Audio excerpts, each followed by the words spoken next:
Hello guys, welcome back sa ating channel Metro Manila Subway Update. Ito pong muli si Skywalk TV at itong ating pinaka-latest update.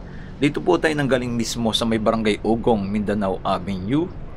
Yan, ayon sa DOTR 2032 po ang possible ang partial operation dahil sa napakaraming problema. Yan po ang ating mga bad news ngayon, no? Pero tuloy-tuloy na po ang ginagawa ng Metro Manila Subway na ang ating ipapakita sa inyo ang mga latest update. Pero ayon sa DOTR ay ang dapat ang partial operation ay 2028 dahil nga po sa napakarami daw po ng problema ng Metro Manila Subway, lalo na sa mga right of way.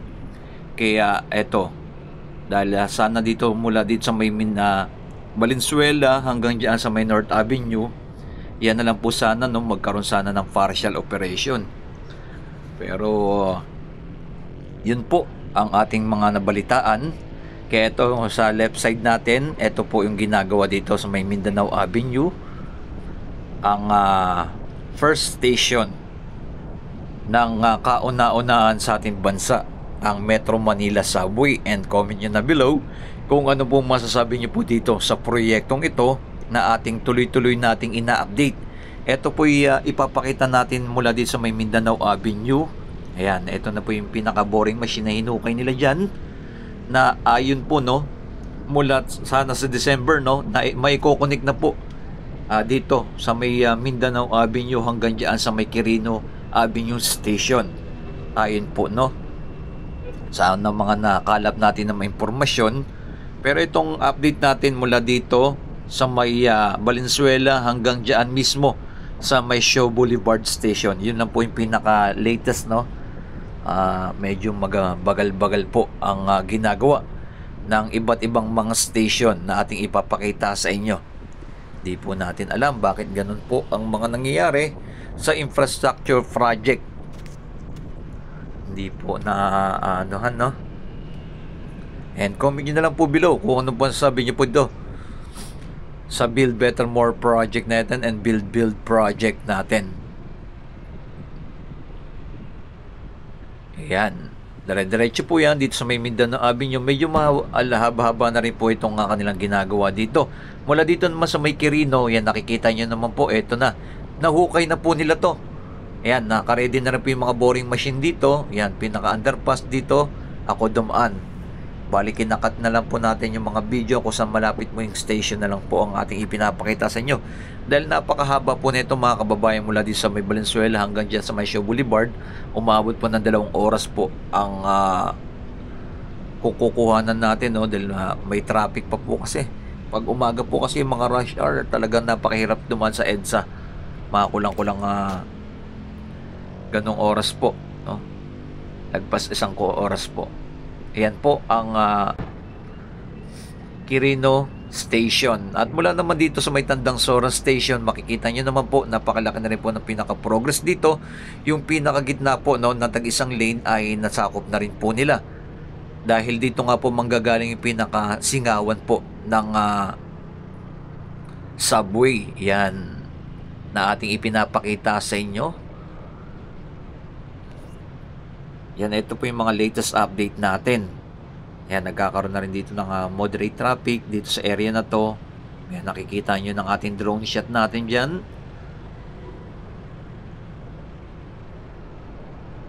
Ayan.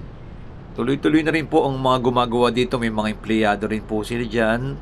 At nakikita na rin naman po natin. Sayang, no? Ang inaabangan ng ating mga kababayan, ang 2028 ang partial operation, pero biglang bumagal ang progress ng Metro Manila Subway. Yun lang po ang nagiging problema. Nakakapanghinayang lang na sana ay tuloy-tuloy na at napakalaking ginawa pag natapos po ito mula dito sa may Valenzuela dire-diretso hanggang airport, no? Hanggang Taguig, na sana po ito ay mapapakinabangan at mapapabilis ang biyahe. Yan, nadaan tayo dyan na medyo nagkakaroon ng moderate traffic din sa area na to, lalong-lalo na pag mga rush hour po talaga. Yun po isa sa mga nagiging problema Pero pag natapos ang Metro Manila Subway, napakabilis na po na magiging biyahe mula to airport hanggang dito po sa may Valenzuela.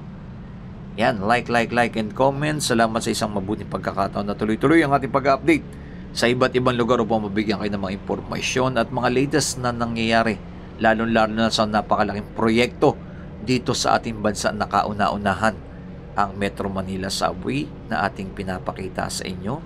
Yan, yung pinakagitna, ginagawa na rin po nila yan, na tuloy-tuloy na rin po yan. Yung Quirino, no, malapit na po. Kung naidukto na po ba nila ang Metro Manila Subway, wala pa tayong update. Sana, ayun nga po no, December. Mukhang na-adjust pa. At dito naman po sa may North Avenue Station, ito naman po yan sa left side natin. Naka-ready na rin po yan. Nahukay na po yung pinakailalim na puntahan na po, no? Etong lugar na to. Wala lang po tayong drone shot na session na kayo. Nag-corrupt yung file natin dyan. Hindi po natin alam no kung bakit ganun. Kaya wala tayong shot dito tsaka sa may ano, no? Iba pa. Pero dito, ito makokonek na po ito sa may common session ng LRT1, MRT3 tsaka MRT7. Itong North Avenue Station ng Metro Manila Subway. Dahil magkokonek-konek itong tatlong ito kasama itong Metro Manila Subway, magiging 4 mangyayari.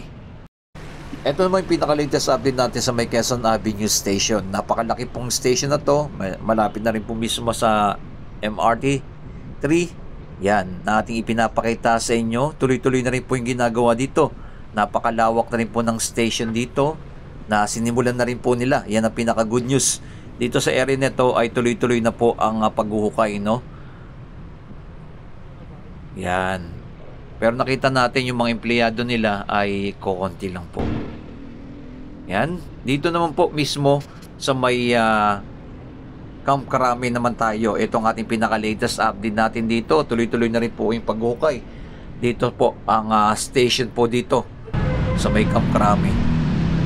At ito naman po yung Ortigas Station. Pakita natin sa inyo dito ay hindi pa po nasisimulan ang Ortigas Station. Dito lang po yan sa may Meralco Avenue na ating ipinapakita sa inyo. Yan, yung building ng Meralco Avenue. Ito, kauna-una nito, 1968. Natayo na yan ng Meralco na building yan na ating ipinapakita sa inyo. Dito, sa may Ortigas Station ay mayroon din problema dyan. Tapos sa may mga right of way, eh, hindi pa po nasisimula na ang proyektong ito. Medyo matagal-tagal pa po yata. Pero i-update ko po kayo kung nasimula na po nila dito at yung sa Cubao, hindi pa rin po nasisimulan. Yan po ang ating mga latest update natin. Pero dito itatayo ang Ortigas Station at ito naman yung pinaka-drone shot natin sa Shaw Boulevard Station, mga kababayan. Yan, napakatataas ng mga building po dito. Panapakita sa inyo dito sa may Ortigas, Shaw Boulevard. Yan, natatanaw nyo po yung pinaka-mall, yung Estancia Mall. Yan. Ito yung ating latest update. Nalapit natin ng ating drone ay ang ano po talaga, no, ang bad news dito ay hindi pa po nasisimulan. Bali kinoberan pa lang po nila, bawal na po dumaan dito sa area na to. Ay nakita ng ating drone ay hindi pa po nasisimulan kanilang paghuhukay dito. Yan, no. Yan. Wala pa po nagsisimula dito. Wala pa po mga heavy equipment ang mga gumagawa dito. Yan, kinobera na lang po palang po nila. Yan pa rin po yung mga nakaraan update natin. Ay, wala pa pong pinaka-latest update natin dito sa may Shaw Boulevard. Pero matagal-tagal na rin po nilang na-cover yan. Pinakita ko na rin po yung pinaka-area. Lapitan rin po natin doon sa kabilang side yung pinaka-ibabaw ng Ortigas Station ng Metro Manila Subway. Sayang no, malapit-lapit na rin po ito. Nakita natin yung mga sunod-sunod na, no? Yung sa Taguig, wala pa rin po. At papunta sa may airport. Yan ang ating mga latest update. And like and comment and share nyo po kung ano masabi nyo po dito. Sa kauna-unahan sa ating bansa ang Metro Manila Subway. Like and comment and share ng ating pinaka-latest update na tuloy-tuloy ng ating pag-update ng mga infrastructure project natin. Yan, nakita nyo po, wala pa rin pong pinaka-latest update dito na bukay. Nakita ng ating ground shot at ng drone shot natin. Yan, sa area na to. Yan, natatanaw nyo rin po yung Meralco building. Yan, 1968 pa po yan. Nung bakanting lote pa ito. Pero ngayon, napakarami ng mga establishment dito. Yan ang ating pinaka-latest update natin. Like and comment and share. God bless.